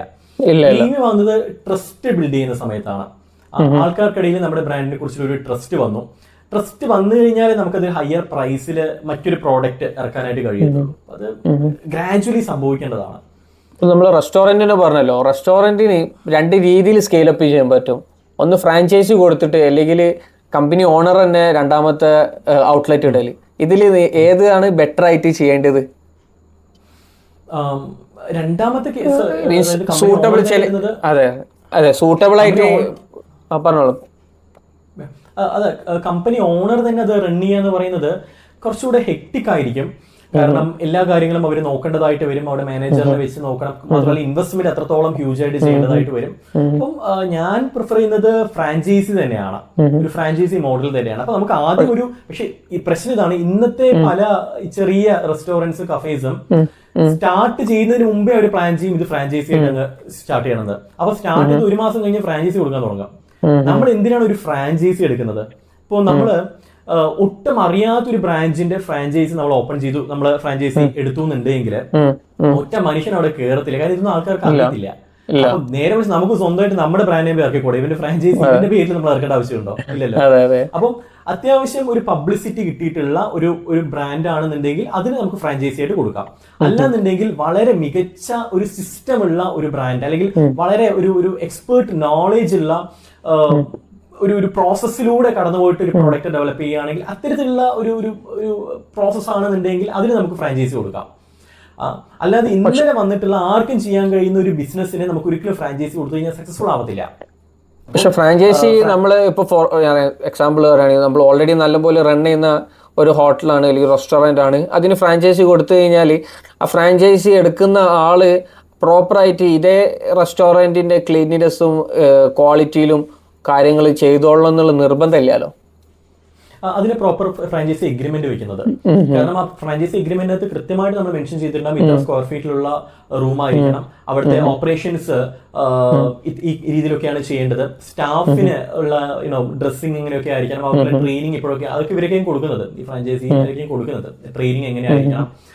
മാത്രമല്ല ഇടയ്ക്കിടയ്ക്ക് ഇൻസ്പെക്ഷൻ അവിടെ ഉണ്ടാവും. എൻ്റെ ഫ്രാഞ്ചൈസി ഫീസ് വാങ്ങിക്കൊണ്ടാണ് ചെയ്യുന്നത്, അതുകൊണ്ട് തന്നെ അവർക്ക് കൃത്യമായിട്ട് ഫോളോ ചെയ്തേ പറ്റൂ. എൻ്റെ സെയിൽസിന് ഇത്ര പെർസെൻറ്റേജ് ഈ പറയുന്ന ഫ്രാഞ്ചൈസിക്ക് കൊടുക്കേണ്ടതായിട്ട് വരും. അപ്പം അത് ഈ പറയുന്ന ഫ്രാഞ്ചൈസി എഗ്രിമെന്റിനകത്ത് കാര്യങ്ങൾ കൃത്യമായിട്ട് എഴുതി ഇറക്കിയത് തന്നെ നമുക്ക് വലിയൊരു പ്രശ്നം ഒഴിവാക്കാനായിട്ട് കഴിയും. ഏറ്റവും കൂടുതൽ നിങ്ങൾ കൺസൾട്ടിങ്ങിന് ഏത് ടൈപ്പ് ഓഫ് എന്റർപ്രണേഴ്സ് ആണ് വരാറ്? മീൻസ് എന്ത് ബിസിനസ് നടത്തുന്ന എന്റർപ്രണർ ആണ്? എല്ലാ രീതിയിലുള്ളതും വരാറുണ്ട് ഇപ്പോൾ. അത് എഗെയിൻ അത് ഒരു സമയത്തിനനുസരിച്ച് ട്രെൻഡ് മാറിക്കൊണ്ടിരിക്കും. കോവിഡ് സമയത്തൊക്കെ ആണെങ്കിൽ കൂടുതൽ ഫുഡ് ബിസിനസ് ആയിരുന്നു നമുക്ക് വന്നിട്ടുണ്ടായിരുന്നത്, ഫുഡ് മാനുഫാക്ചറിങ്. ഇപ്പൊ എല്ലാം മാറിയിട്ട് ഈ ഡിജിറ്റൽ മാർക്കറ്റിംഗിലേക്ക് എൻട്രി ചെയ്തിട്ടുണ്ട്. ഈ digital marketing firm, course, digital മാർക്കറ്റിംഗിന്റെ കോഴ്സ് കൊടുക്കുന്ന ഫേംസ് ഇപ്പം കുറെ വരുന്നുണ്ട് അല്ലേ? അല്ല, ഡിജിറ്റൽ മാർക്കറ്റിംഗിന് അവര് മെയിൻ ആയിട്ട് മാർക്കറ്റിംഗ് ആണ് ചെയ്യേണ്ടത്, എന്നിട്ട് അവര് നിങ്ങളെ കൺസൾട്ട് ചെയ്യാൻ വരാണ്.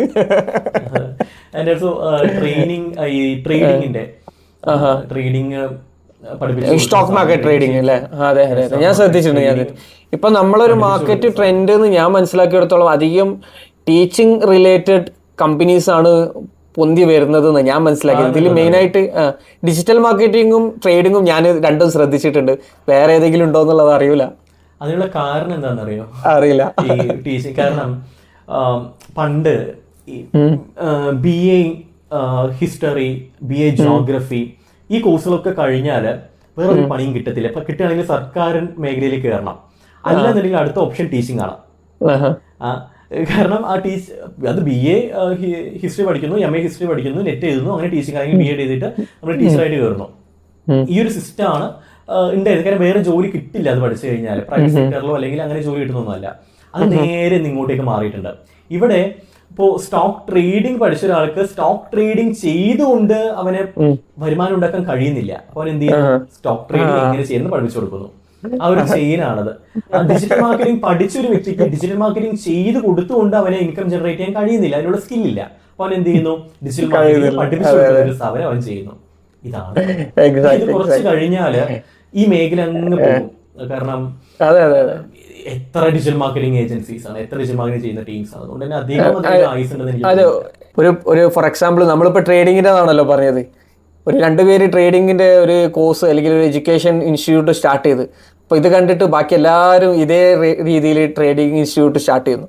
ഇത് കുറച്ച് കഴിഞ്ഞാൽ ഒരു പ്ലാറ്റോ എത്തും. അതെത്തി കഴിഞ്ഞാൽ അതിൽ നിന്നും 2-3 ബിസിനസ് സസ്റ്റെയിൻ ചെയ്യുള്ളൂ, ബാക്കി എല്ലാവരും ക്ലോസ് ചെയ്ത് പോകും. ഞങ്ങൾ ബിസിനസ് കൺസൾട്ടിങ് ബ്രാൻഡ് കൺസൾട്ടിങ് ചെയ്യുന്ന സമയത്തും തുടക്ക സമയത്ത് ആരും ഉണ്ടായിരുന്നില്ല. പിന്നെ ഗ്രാജുവലി ആൾക്കാർ ഇങ്ങനെ വരാൻ ഞങ്ങൾ പേടിച്ചു. കാരണം ഒരുപാട് ഡെയിലി പുതിയ ആൾക്കാർ വരുന്നു. ഇൻസ്റ്റാഗ്രാമിനകത്ത് ബ്രാൻഡിങ്ങിനെ കുറിച്ചിട്ടും അതിനെ കുറിച്ചിട്ടൊക്കെ ഭയങ്കര ആധികാരികമായിട്ട് സംസാരിക്കുന്നു. പക്ഷെ ഇപ്പോ അധികം കാണാറില്ല. ഇപ്പൊ അധികം ഇത്തരത്തിലുള്ള ഈവൻ ബിസിനസ് കോച്ചുകളെയും നമുക്ക് കാണുന്നില്ല. ഒരു കാലത്ത് ചില യൂട്യൂബ് ഇൻസ്റ്റാഗ്രാമിനകത്തൊക്കെ ബിസിനസ് കോച്ചസ് കാര്യത്തിലുള്ള ഫ്രണ്ടിൽ ആരും ഉണ്ടാവില്ല. അവര് ക്ലാസ് എടുക്കുന്ന പോലെ സംസാരിച്ചിട്ട് അതിന്റെ വീഡിയോ ചെയ്യും. ഈവൻ നമ്മള് ഇത് ചില വീഡിയോസ് ഷൂട്ട് ചെയ്യുന്നതാണെന്നുണ്ടെങ്കിലും ക്യാമറ മുമ്പിൽ വെച്ചിട്ട് ഇപ്പുറത്ത് ആരെങ്കിലും സംസാരിക്കുന്ന പോലെ അവിടെ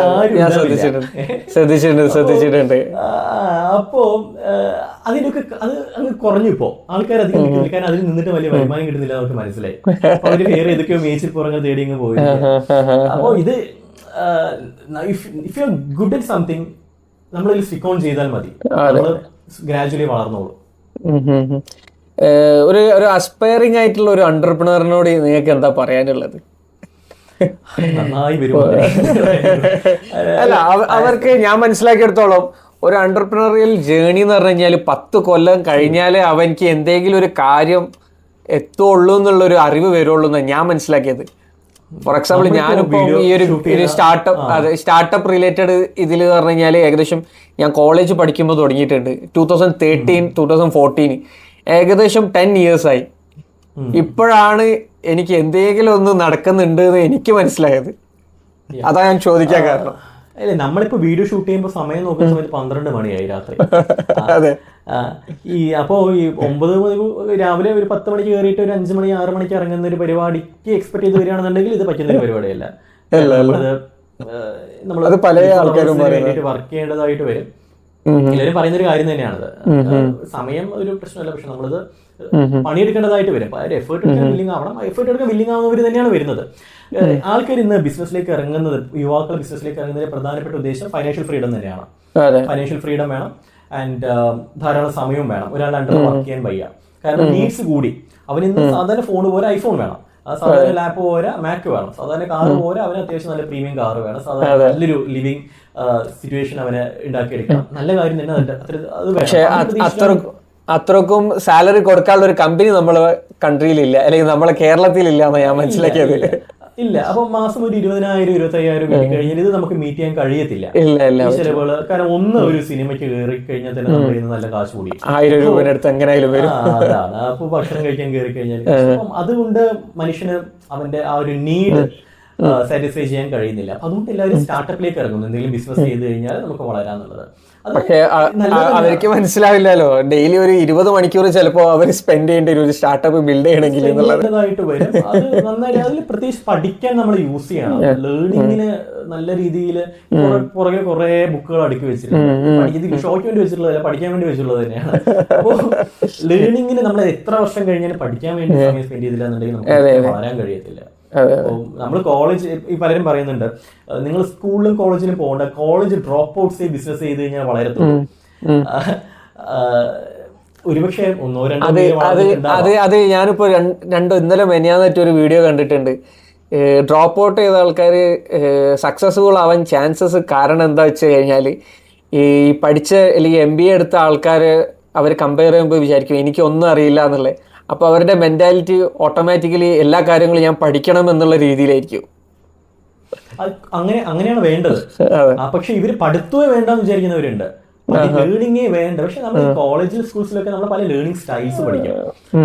ഇപ്പൊ നമ്മൾ 10ാം ക്ലാസ്സിൽ പഠിച്ച ഒരു ലേണിംഗ് രീതി അല്ല ഡിഗ്രിക്ക് പഠിക്കുന്നത്, അതായത് PGക്ക് പഠിക്കുന്നത്. അതായിരിക്കും നമ്മൾ സെമിനാർ എടുക്കുന്ന സമയത്ത്, അസൈൻമെന്റ് ചെയ്യുന്ന സമയത്ത് നമ്മൾ ചെയ്യുന്നത്. നമ്മൾ നാഷണൽ ലെവൽ എക്സാം ചെയ്യുന്ന സമയത്ത് ആ ഒരു ലേണിംഗ് സ്ട്രാറ്റജി അല്ല.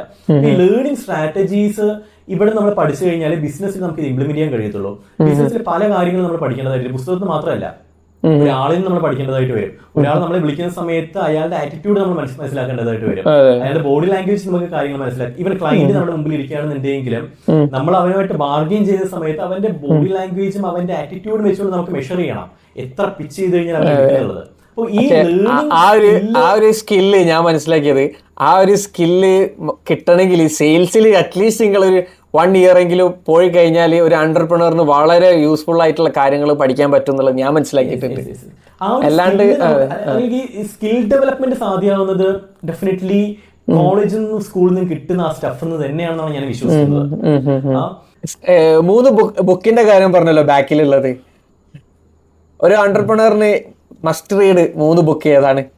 സത്യത്തിൽ അങ്ങനെ ഇല്ല, അങ്ങനെ മസ്റ്റ് റീഡ് എന്ന് പറയാനായിട്ടില്ല. എല്ലാ ബുക്കുകളും വായിക്കുക എന്നുള്ളതാണ്. എല്ലാ ബുക്കുകളും വായിക്കരുത്, നിങ്ങൾ ചവർ ബുക്കുകളൊന്നും വായിക്കരുത്. അത്യാവശ്യം നല്ല ഫേമസ് ആയിട്ടുള്ള അധികം മോട്ടിവേഷന്റെ സാധനങ്ങൾ വായിക്കാതിരിക്കുക. കുറച്ച് പ്രാക്ടിക്കൽ ആയിട്ട് സാധനങ്ങൾ വായിക്കും. മോട്ടിവേഷൻ വേണം, വേണ്ടെന്ന് ഞാൻ പറയുന്നില്ല. പക്ഷെ മോട്ടിവേഷൻ മാത്രം ആയിക്കഴിഞ്ഞാൽ ഒരു പ്രശ്നം ഇതാണ്, നമ്മൾ പ്രാക്ടിക്കൽ ആയിട്ടുള്ള പല കാര്യങ്ങളും മറന്നുപോകും, നമ്മൾ വിട്ടുപോകും.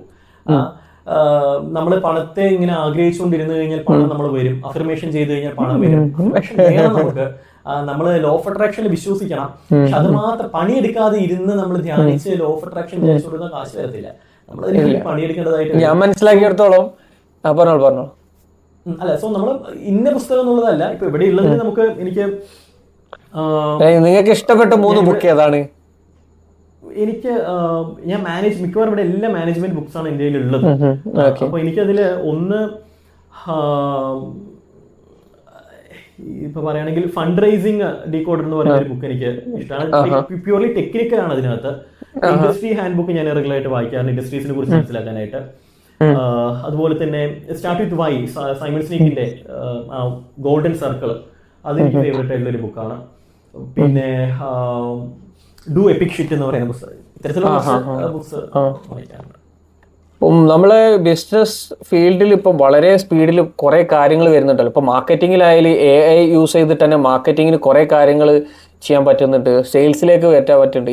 ഇങ്ങനത്തെ പുതിയതായിട്ട് ഇപ്പോൾ സ്പീഡായിട്ട് കാര്യങ്ങൾ മാറുമ്പോൾ നിങ്ങൾ ഈ ഒരു ട്രെൻഡ്സിനെ എങ്ങനെ ഈ ഒരു രീതിയിൽ എങ്ങനെ മനസ്സിലാക്കിയെടുത്തും? ഒരു പുതിയ എന്തെങ്കിലും കാര്യം വന്നിട്ടുണ്ടെങ്കിൽ അത് പഠിച്ചെടുക്കണമല്ലോ ഒരു കൺസൾട്ടന്റ് എന്നുള്ള രീതിയിൽ. ഫോർ എക്സാമ്പിൾ നമ്മളൊരു ഒരു സ്റ്റാർട്ടപ്പ് തുടങ്ങുകയാണെങ്കിൽ ഇപ്പം മാർക്കറ്റിംഗ്, സെയിൽസ്, അങ്ങനെ കുറേ കാര്യങ്ങൾ വെറും 2-3 ആൾക്കാരെ വെച്ചിട്ട് തന്നെ ചെയ്യാൻ പറ്റുമല്ലോ. അല്ല, ഇത് പഠിച്ചെടുക്കുക എന്ന് പറയുന്നത് അത് ഓട്ടോമാറ്റിക്കലി നടക്കുന്ന ഒരു കാര്യമാണ്. കാരണം അത് നമ്മുടെ ലേണിംഗ് നമ്മുടെ ജീവിതത്തിന്റെ ഒരു ഭാഗമാക്കിയാൽ മതി. ഇപ്പം ഒരു ക്ലയന്റ് വിളിച്ചിട്ട് എന്തെങ്കിലും ഒരു കാര്യം നമ്മളോട് ചോദിക്കുന്ന സമയത്ത് നമുക്കൊരു അറിയില്ല എന്നുണ്ടെങ്കിൽ നമ്മൾ ആ റിസർച്ച് ചെയ്യും. അപ്പോൾ റിസർച്ച് ചെയ്ത് കഴിഞ്ഞാൽ നമുക്ക് ആഴത്തിൽ ഇങ്ങനെ പോയി നമുക്ക് അറിയാത്ത കുറേ കാര്യങ്ങൾ നമ്മൾ പഠിക്കും, ഒരുപാട് ഡാറ്റകൾ നമ്മൾ പഠിക്കും. അത് ആ റിസർച്ചിൽ ഒരു ഇഷ്ടം ഉണ്ടെന്നുണ്ടെങ്കിൽ അത് ഈസിയാണ്. എനിക്ക് വ്യക്തിപരമായിട്ട് ഞാൻ ഒരു കാര്യം അറിയില്ല എന്നുണ്ടെങ്കിൽ ഞാനും ഇതേമാതിരി റിസർച്ച് ചെയ്തിട്ടാണ് പഠിക്കല്. അപ്പൊ നമുക്ക് കുറെ കാര്യങ്ങൾ മനസ്സിലാക്കും. ഇൻസ്റ്റയിൽ ഇട്ടിട്ടുള്ള ഒരു റീലായിരുന്നു,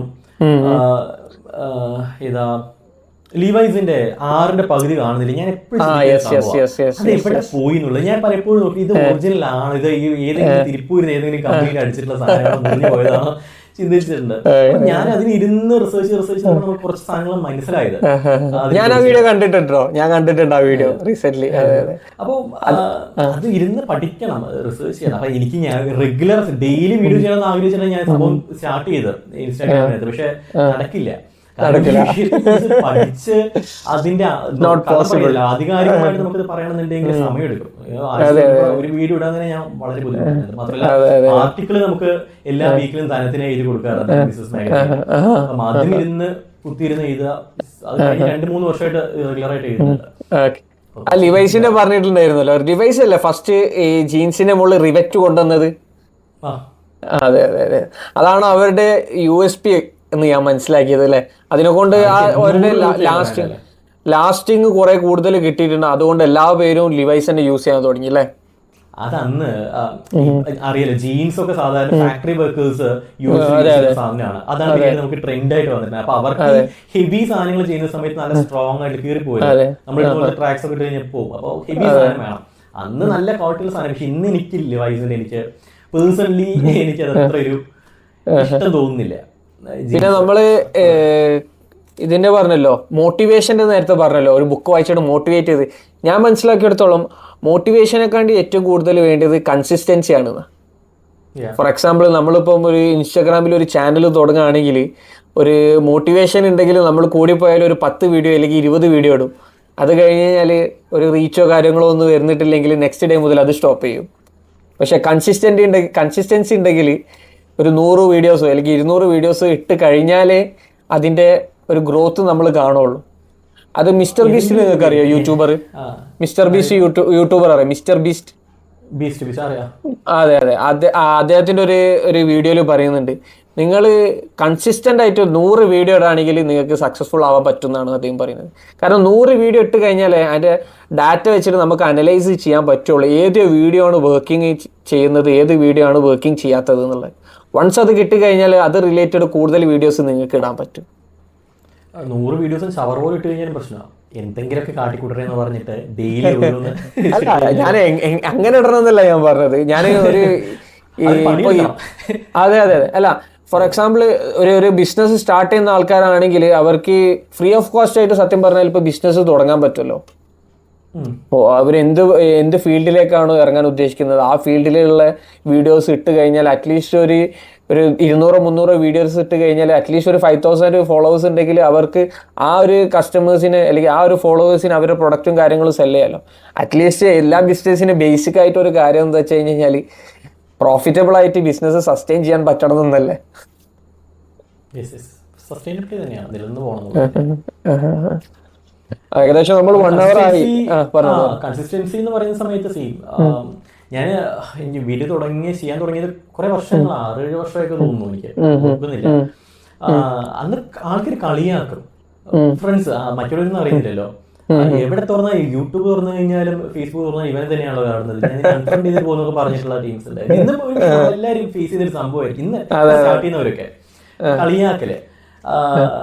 അന്ന് വീഡിയോസിന് വലിയ വ്യൂസ്, ഇന്ന് വലിയ വ്യൂസ് ഒന്നും എനിക്കില്ല ഈ യൂട്യൂബിനകത്ത്. കാരണം നമ്മള് വ്യൂ കൂടാൻ വേണ്ടിയിട്ട് കോണ്ടന്റ് ചെയ്യുന്ന സമയത്താണ് പ്രശ്നം വരുന്നത്. ആവശ്യമുള്ളവർ നമുക്ക് കാണും. കാരണം ഇവരുടെ വ്യൂസ് കുറവാണെന്നുണ്ടെങ്കിൽ നല്ല സ്റ്റഫ് കൊടുത്തു കഴിഞ്ഞാൽ നമുക്ക് ഭാവിയിൽ നമ്മുടെ ക്ലൈന്റ് ആവാൻ സാധ്യതയുള്ള ആൾക്കാരായിരിക്കും അത് കാണുന്നത്. ഇപ്പൊ യൂട്യൂബിനെ ഡിപ്പെൻഡ് ചെയ്ത് യൂട്യൂബ് വരുമാനത്തിൽ ജീവിക്കുന്നതിനെ സംബന്ധിച്ചിടത്തോളം അതിന്റെ വ്യൂ കൂട്ടുക എന്നുള്ളതായിരിക്കും അവന്റെ അൾട്ടിമേറ്റ് എന്ന് പറയുന്നത്. എങ്കിലും അവന് ഇൻകം കിട്ടത്തുള്ളൂ. പക്ഷെ ഒരു ബിസിനസ്സിനെ സംബന്ധിച്ചിടത്തോളം യൂട്യൂബ് എന്ന് പറയുന്നത് മാർക്കറ്റിംഗ് പ്ലാറ്റ്ഫോം മാത്രമാണ്. അപ്പോൾ അതിന് വരുന്ന ഇപ്പൊ എല്ലാവർക്കും റോൾസ് റോയ്സ് വാങ്ങാൻ കഴിയത്തില്ലല്ലോ. എല്ലാവരും അതിന് അന്വേഷിച്ച് ഷോറൂമിൽ പോകത്തില്ല. അത് പോകുന്ന കുറച്ച് ആൾക്കാരുണ്ട്. അല്ലാന്നുണ്ടെങ്കിൽ ഇപ്പോൾ ഒരു പ്രീമിയം കാർ അല്ലെങ്കിൽ പ്രീമിയം ഫോൺ എടുക്കുന്ന ആൾക്കാരെ സംബന്ധിച്ചിടത്തോളം എല്ലാവരും ആ സാധനം എടുക്കത്തില്ല. അത് അന്വേഷിച്ച് പോകുന്നവരുണ്ട്. അപ്പൊ നമ്മൾ അത്തരത്തിലൊരു ഒരു മേഖല തിരഞ്ഞെടുത്ത് അതിൽ കൺസിസ്റ്റന്റ് വീഡിയോ ചെയ്ത് കഴിഞ്ഞാൽ ആവശ്യമുള്ളവർ വരും, അവർ നമ്മുടെ ക്ലൈന്റ് ആവുകയും ചെയ്യും. അപ്പൊ നമ്പർ ഓഫ് വ്യൂസ് എന്നുള്ളതല്ല നമ്മൾ നോക്കേണ്ടത്, ക്വാളിറ്റി ഉള്ള ആൾക്കാർ വരുന്നുണ്ടോ, ക്വാളിറ്റി ഉള്ള കോണ്ടന്റ് എടുക്കുക. വിഷ്വൽ ക്വാളിറ്റി ഒന്നുമല്ല ഞാൻ പറയുന്നത്, നിങ്ങൾ പറയുന്ന കാര്യങ്ങൾ ക്വാളിറ്റി ഉള്ളതായിരിക്കണം. എങ്കില് ഗ്രാജുവലി നമുക്ക് വളരാൻ കഴിയും. അത് സ്റ്റെപ്പ് ബൈ സ്റ്റെപ്പ്. എപ്പോഴും ഗ്രോത്ത് സ്ലോ ആയിരിക്കണം. പെട്ടെന്ന് ഒരു ദിവസം വളരുന്ന സമയത്ത് ഈ ഫണ്ടിങ്ങിനൊക്കെ പലർക്കും പറ്റുന്ന ഒരു പ്രശ്നമാണ്. വലിയ എമൗണ്ട് കയ്യിലേക്ക് വരും, എന്ത് ചെയ്യണം അറിയത്തില്ല. ഇപ്പൊ ലോട്ടറി അടിച്ചതിന്റെ അവസ്ഥയാണ്. പെട്ടെന്ന് ഒരു ദിവസം 40 കോടി രൂപ കയ്യിൽ വന്നു, എന്ത് ചെയ്യും, ഒരു പിടിയുമില്ല. അവൻ തോന്നിയ പോലെ അങ്ങ് ചെലവാക്കും. അവസരം കയ്യിലൊന്നും ഉണ്ടാവില്ല, പിന്നെ പുറത്തിറങ്ങാൻ പറ്റാത്ത അവസ്ഥ, നെക്സ്റ്റ് റൗണ്ട് റേസ് ചെയ്യേണ്ട അവസ്ഥയിലേക്ക് പോകും. ഞാൻ മനസ്സിലാക്കിയത് ഫസ്റ്റ് റൗണ്ട് നിങ്ങൾ റേസ് ചെയ്യുകയാണെങ്കിൽ മാക്സിമം കമ്പനി പ്രോഫിറ്റബിൾ ആക്കാൻ നോക്കുക, എന്നിട്ട് നെക്സ്റ്റ് കാര്യം നോക്കുക, എന്നിട്ട് നെക്സ്റ്റ് സ്റ്റേജിലേക്ക് ഫണ്ട് റേസ് ചെയ്യാനുള്ളത് നോക്കുക. അല്ലെങ്കിൽ ഫണ്ട് റേസ് ചെയ്യാതെ നടത്തുന്ന ഏറ്റവും ബെസ്റ്റ് എന്നാണ് ഞാൻ മനസ്സിലാക്കിയെടുത്തോളം, ബൂട്ട് സ്ട്രാപ്പ് ചെയ്തിട്ട്. പക്ഷെ 5 കൊല്ലം നിങ്ങൾക്ക് ഫണ്ട് കിട്ടിയിട്ട് 1 കൊല്ലം കൊണ്ട് എത്താൻ പറ്റുന്നിടത്ത് നിങ്ങൾ ചിലപ്പോൾ ബൂട്ട് സ്ട്രാപ്പ് ചെയ്ത് കഴിഞ്ഞാൽ ചിലപ്പോൾ 5 കൊല്ലം കൊണ്ട് എത്തും. പക്ഷെ നിങ്ങൾക്ക് അത്രക്കും ടെൻഷനും കാര്യങ്ങളും എടുക്കേണ്ട ആവശ്യം ഉണ്ടാവില്ല. ഗ്രോത്ത് എപ്പോഴും സ്ലോ ആയിരിക്കണം, സ്ലോ ഫേസിലായിരിക്കണം. എങ്കിലേ നമുക്ക് വീണ് കഴിഞ്ഞാൽ നമ്മൾ വീണ്ടും എഴുന്നേൽക്കാൻ പറ്റത്തുള്ളൂ. പെട്ടെന്ന് വളർന്നു കഴിഞ്ഞാൽ ഒരു പ്രശ്നം ഇതാണ്, വീട് കഴിഞ്ഞാൽ പിന്നെ നമുക്ക് കയറി വരാൻ കഴിയും. നമ്മൾ എല്ലാം അനുഭവിച്ച് വേണം പോകാനായിട്ട്. ഈ ബിസിനസ് ചെയ്ത് ആ ബിസിനസ്സിന് വിൽക്കണം എന്ന് ആഗ്രഹിക്കുന്നവരാണ് ഏറ്റവും വലിയ പ്രശ്നം. അവര് എന്തെങ്കിലും ബിസിനസ് നമുക്കൊരു ഐഡിയ ഉണ്ട്, ആ ബിസിനസ് സ്റ്റാർട്ട് ചെയ്ത് കുറെ ഫണ്ടിങ് ആക്കിയിട്ട് അത് നമുക്ക് വിൽക്കണം, അടുത്ത ബിസിനസ് ചെയ്യണം. ബിസിനസ് നമ്മുടെ കുട്ടിയെ പോലെ നമ്മൾ പരിഗണിക്കണം. നമ്മുടെ കൊച്ചാണ്, അതിന് നമ്മൾ ഇങ്ങനെ വളർത്തിക്കൊണ്ട് വരികയാണ്. അതിന് നമ്മൾ ആർക്കെങ്കിലും വിൽക്കോ ഇല്ല. അത് വേറെ രീതിയിലൊരു ബിസിനസ്സാണ്. പക്ഷെ എപ്പോഴും ബിസിനസ്സിനെ സ്നേഹിക്കണം, നമ്മൾ അതിനെ നഴ്സർ ചെയ്ത് കൊണ്ടുവരണം. ഞാൻ ഇപ്പൊ ഒരു ഐഡിയനെ കുറിച്ച് പറഞ്ഞല്ലോ, ഒരു ഐഡിയ ഉണ്ടെങ്കിൽ ഒരാളെ എങ്ങനെ അതൊരു ബിസിനസ് ആക്കി മാറ്റും. ഫോർ എക്സാമ്പിൾ ഒരു ബിസിനസ് റിലേറ്റഡ് ഒരു കാര്യം അറിയാത്ത ഒരാളായിരിക്കും, നല്ലൊരു ആശയാണെന്നുള്ള അയാൾക്ക് മനസ്സിലായിട്ടുണ്ട്, പക്ഷെ അതെങ്ങനെ ഒരു പ്രോപ്പർ ബിസിനസ് ആയിട്ട് അയാള് മാറ്റാൻ പറ്റും. ഇതിന്റെ ബേസിക് ആയിട്ടുള്ള കാര്യങ്ങൾ പഠിക്കുക എന്നുള്ളതാണ്. ഇതിന്റെ മാർക്കറ്റ് എവിടെയാണെന്നുള്ളത് നമ്മൾ അനലൈസ് ചെയ്യാം. കാരണം ബിസിനസ് സ്റ്റാർട്ട് ചെയ്യുന്ന സമയത്ത് കുറെ കാര്യങ്ങൾ നോക്കേണ്ടത്, ഒന്ന് ഇതിന്റെ ഫീസിബിലിറ്റി സ്റ്റഡി നമ്മൾ ഏറ്റവും ഇതായിട്ട് ചെയ്യണം. അതിൽ നമുക്ക് ടെക്നിക്കൽ ഫീസിബിലിറ്റി പറയാം, അപ്പോൾ തന്നെ ഫൈനാൻഷ്യൽ ഫീസിബിലിറ്റി, ഇത്തരത്തിലുള്ള ഫീസിബിൾ ആണോ എന്നുള്ളത്, എന്നെ കൊണ്ട് ഈ ബിസിനസ് ചെയ്യാൻ കഴിയുമോ എന്നുള്ളത്, എന്റെ സാമ്പത്തികം വെച്ചുകൊണ്ട്, എന്റെ എഡ്യൂക്കേഷൻ വെച്ചുകൊണ്ട്, എന്റെ ചുറ്റുപാട് വെച്ചുകൊണ്ട് ഈ ബിസിനസ് എനിക്ക് ഇപ്പൊ സ്റ്റാർട്ട് ചെയ്യാൻ കഴിയോ ഇപ്പോ എന്നുള്ളതാണ് ഏറ്റവും ആദ്യം നമ്മൾ നോക്കേണ്ടത്. സെക്കൻഡ്ലി ഇതിന്റെ ലീഗൽ ആയിട്ടുള്ള കാര്യങ്ങൾ, നിയമപരമായിട്ടുള്ള കാര്യങ്ങൾ, ഇത് ഒരിക്കലും മിസ് ഔട്ട് ചെയ്യരുത്. നമ്മൾ ഏത് ഫോർമാറ്റിലുള്ള സ്ഥാപനമാണ് നമ്മൾ ഫോം ചെയ്യേണ്ടത്, നമ്മൾ കമ്പനി ആക്കണോ വേണ്ടയോ, പ്രൊഫഷണൽ ആയിട്ട് പോയാൽ മതിയോ, ഇത്തരത്തിലുള്ള കുറെ ടെക്നിക്കൽ ആയിട്ടുള്ള സാധനങ്ങളും ലീഗൽ ആയിട്ടുള്ള സാധനങ്ങളും നമ്മൾ മനസ്സിലാക്കിയതിനു ശേഷം ഒന്ന് ചെറിയ രീതിയിൽ ഒന്ന് ഒരു പരീക്ഷിച്ച് നോക്കുക. പ്രത്യേകിച്ച് പഠിക്കുന്ന കുട്ടികളോട് പറയുന്ന ഒരു കാര്യം ഇതാണ്, നിങ്ങൾ ചെറിയ രീതിയിൽ ഒരു ബിസിനസ് ഒന്ന് സ്റ്റാർട്ട് ചെയ്ത് നോക്കുക. അതിന് ഇൻവെസ്റ്റ്മെന്റ് ഒന്നും വേണ്ട, ചെയ്ത് പഠിക്കുക. ആ ബിസിനസ് ഒന്ന് പഠിക്കാൻ വേണ്ടിയിട്ട് മാത്രം നിങ്ങൾ ബിസിനസ് ചെയ്യുക. അപ്പം ഇത്തരത്തിൽ സ്ലോ ആയിട്ടൊന്ന് സ്റ്റാർട്ട് ചെയ്യുക, കുറച്ച് കാര്യങ്ങൾ പഠിച്ചിട്ട് ഒന്ന് സ്റ്റാർട്ട് ചെയ്ത് നോക്കുക. നമുക്ക് നഷ്ടം വന്നു കഴിഞ്ഞാൽ നമുക്ക് പ്രശ്നമില്ല എന്ന് തോന്നുന്ന അവസ്ഥ. അല്ലാതെ പെട്ടെന്ന് തന്നെ നമ്മളൊരു വലിയൊരു ഓഫീസ് എടുത്ത് അതിൽ 10 എംപ്ലോയീസിനെയും വെച്ച് നാളെ ബിസിനസ് വരും എന്ന് പറഞ്ഞ് ഇങ്ങനെ വെയിറ്റ് ചെയ്തിരുന്നു കഴിഞ്ഞാൽ 3-ാമത്തെ മാസം ബിസിനസ് കൂട്ടും. കാരണം സെലർ കൊടുക്കാൻ കഴിയുന്നില്ല. അതെ അതെ ആ എത്ര റെസ്റ്റോറന്റുകളാണ് നമ്മുടെ നാട്ടിൽ പൂട്ടിപ്പോകുന്ന ആലോചിച്ച് നോക്കിയേ. ഏറ്റവും വലിയൊരു എക്സാമ്പിൾ അത് തന്നെയാണ്. കാരണം റെസ്റ്റോറൻറ്റ്സിന് റണ്ണിംഗ് കോസ്റ്റ് വളരെ കൂടുതലാണ്. വളരെ ഹൈ. അപ്പം ഇവർക്ക് സെയിൽസ് നടന്നില്ല എന്നുണ്ടെങ്കിലും പെട്ടെന്ന് വലിയ രീതിയിൽ സ്റ്റാർട്ട് ചെയ്യുന്നു, സെയിൽസ് നടക്കുന്നില്ല, ഇവർക്ക് സസ്റ്റെയിൻ ചെയ്യാൻ കഴിയത്തില്ല. 2-3 മാസത്തിനപ്പുറത്ത് ഈ സാധനം പോകത്തില്ല. ഇല്ല ഇല്ല. Gradually slow by slow, step by step ഈ സാധനം വളർത്തിക്കൊണ്ട് വരണം. പക്ഷെ ഇതിന്റെ കോമഡി എന്താ അറിയോ, ആ റെസ്റ്റോറന്റ് ക്ലോസ് ചെയ്ത് കഴിഞ്ഞാൽ നെക്സ്റ്റ് ആള് വരും അടുത്ത റെസ്റ്റോറന്റ് കൊടുക്കാൻ. ഇതേ മാർക്കറ്റ് സ്റ്റഡി കാര്യങ്ങൾ. അല്ല, അങ്ങനെ സക്സസ് ആയിട്ടുള്ളവരും ഉണ്ട് കേട്ടോ. ആദ്യം വെജിറ്റേറിയൻ അത് ആരും കയറുന്നില്ല, അപ്പോഴും കുഴിമന്തി ബോർഡ് വെച്ച് സ്റ്റാർട്ട് ചെയ്യുമ്പോൾ അവിടെ നല്ല തിരക്കുമായിരിക്കും. അങ്ങനെ സക്സസ് ആയിട്ടുള്ളവരുണ്ട്. നമ്മൾ ഓൾറെഡി ഏകദേശം 1 hourന്റെ അടുത്തായി. നമ്മളെ വ്യൂവേഴ്സിന് എന്തെങ്കിലും പ്രത്യേകമായിട്ട് എന്തെങ്കിലും കാര്യങ്ങൾ സജസ്റ്റ് ചെയ്യാണ്ടോ? പൊതുവെ അധികം പേരും എന്റർപ്രണേഴ്സ് ആവാൻ താല്പര്യമുള്ള ആൾക്കാരാണ്. അങ്ങനത്തെ എന്തെങ്കിലും ഒരു വാല്യുബിൾ ആയിട്ടുള്ള എന്തെങ്കിലും ടിപ്പോ കാര്യങ്ങളോ നിങ്ങൾക്ക് കൊടുക്കാണ്ടോ? നിങ്ങൾക്ക് ഡെഫിനറ്റ്ലി ഒരു ബിസിനസ് ഐഡിയ നല്ലതുണ്ടോ എന്ന് അന്വേഷിച്ച് നടക്കരുത്.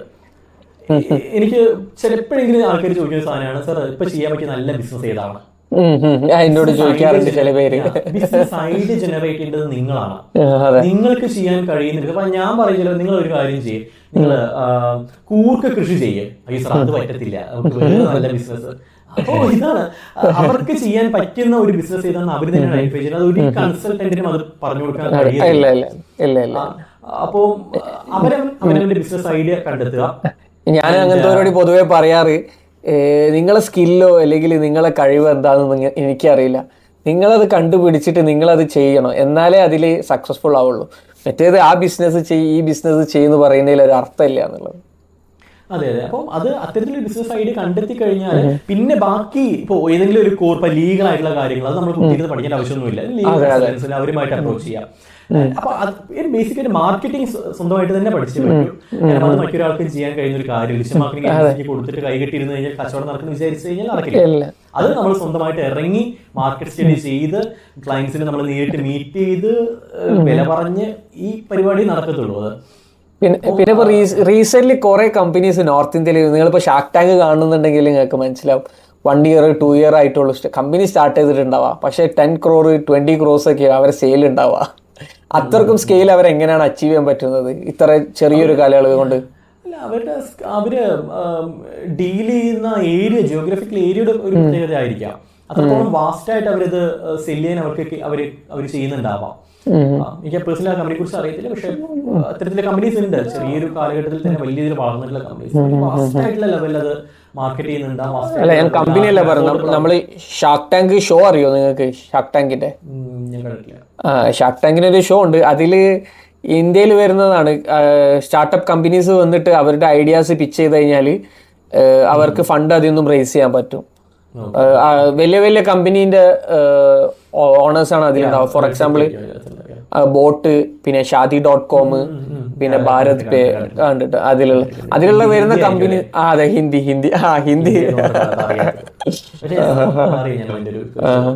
അതിൽ വരുന്ന കമ്പനീസ് വെറും 1 year 2 year കൊണ്ടൊക്കെ 20 CR 30 CR ഒക്കെയാണ് റവന്യൂ ജനറേറ്റ് ചെയ്യാൻ പറ്റും. അപ്പോൾ അതിൻ്റെ അത് നിങ്ങൾക്ക് അറിയുമെന്ന് വിചാരിച്ചിട്ടാണ് ഞാനത് ചോദിച്ചത്.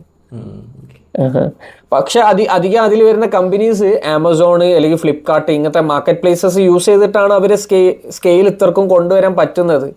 അപ്പം ബേസിക്കലി അത് ഡിജിറ്റൽ മാർക്കറ്റിംഗ് ത്രൂ ആണോ അല്ലെങ്കിൽ ആ പ്ലാറ്റ്ഫോമിന്റെ ഒരു പവറിനെ കൊണ്ടാണോ അത്രക്കും സെയിൽസ് വരുന്നത് എനിക്ക് അറിയില്ല. അതാ ഞാൻ ചോദിച്ചത്. അത് ഓരോ കമ്പനീസിന്റെ സ്ട്രാറ്റജിയാണ്.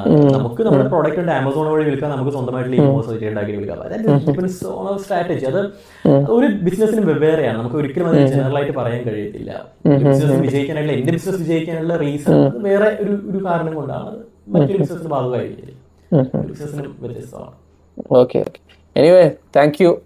ഞാൻ വിചാരിക്കുന്നു നമ്മളെ ഈ പോഡ്കാസ്റ്റ് കാണുന്ന എന്റർപ്രണേഴ്സിന് ഈ പോഡ്കാസ്റ്റ് വളരെ യൂസ്ഫുൾ ആവുന്നുള്ളത്. നിങ്ങൾക്ക് ബിസിനസ് റിലേറ്റഡ് ആയിട്ടുള്ള എന്ത് കാര്യം ഉണ്ടെങ്കിലും സിജു രാജനെ കോൺടാക്ട് ചെയ്യാം. അദ്ദേഹത്തിൻ്റെ കോൺടാക്ട് നമ്പറും ഡീറ്റെയിൽസും ഞാൻ താഴെ ഡിസ്ക്രിപ്ഷനിൽ കൊടുക്കുന്നുണ്ട്. Thank you for coming to this podcast Siju. Thank you so much. Thank you very much. By.